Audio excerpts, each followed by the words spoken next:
Government College of Arts and Commerce in Pernem has implemented a sophisticated water conservation system within its premises.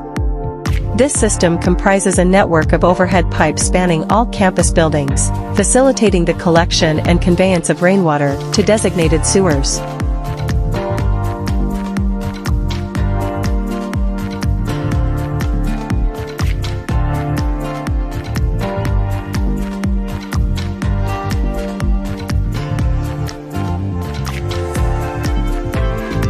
These sewers, in turn, channel the collected water to the two purpose-built pits, designed to facilitate groundwater replenishment via natural seepage processes.